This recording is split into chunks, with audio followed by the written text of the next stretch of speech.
Siapa yang pernah mengenal istilah post-truth? 1, 2, angkat tangan yang tinggi.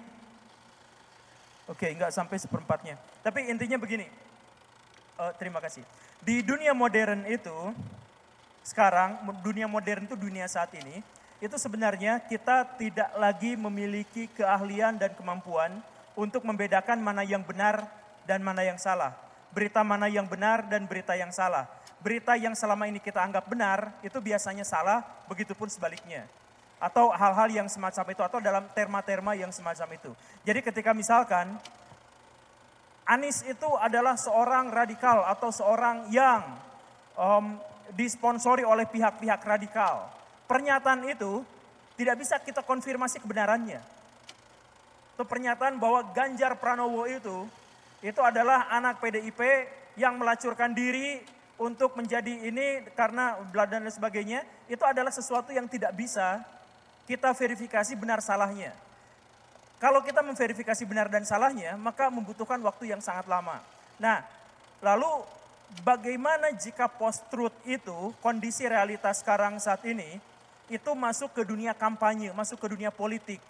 Di mana ada orang yang menebar hoax, dan kita tidak sadar itu, bagaimana black campaign dan lain sebagainya. Saya jelaskan begini, black campaign dan hoax itu adalah keniscayaan demokrasi. Selama kita masih menjalankan demokrasi, maka hoax itu pasti ada. Bagaimanapun. Kenapa? Karena demokrasi itu mahal. Jadi gini nih, kalau Bapak ini, Pak Diki, mau mencalonkan diri jadi presiden, maka untuk bayar saksi di setiap TPS-nya saja, dia butuh uang berapa triliun rupiah. Satu saksi itu dibayarnya 150.000 kali 1 juta TPS di Indonesia. Berapa banyak uang yang harus dia bayar hanya untuk saksinya saja. Ini belum biaya kampanye, baru saksinya saja. Kan sangat-sangat mahal.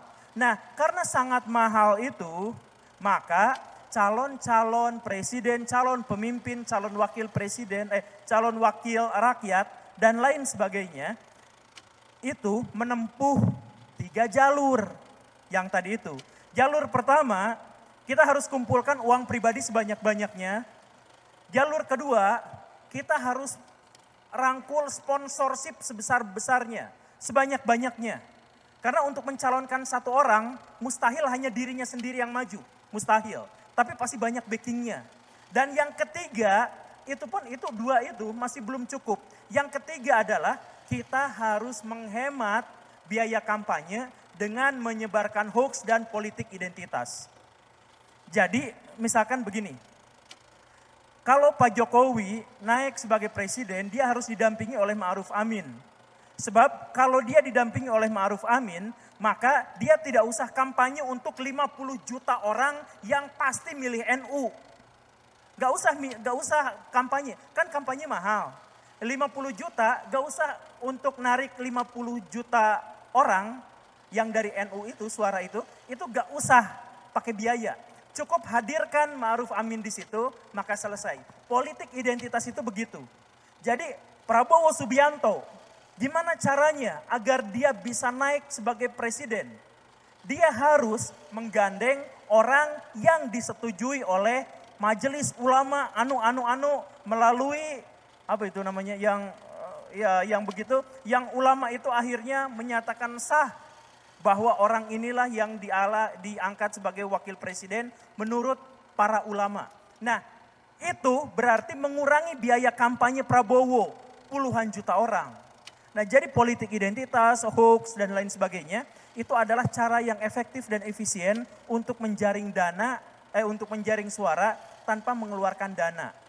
Nah, karena itulah selama partai politik, selama tokoh politik masih berorientasi pada uang, maka hoax dan politik identitas itu mustahil bisa hilang.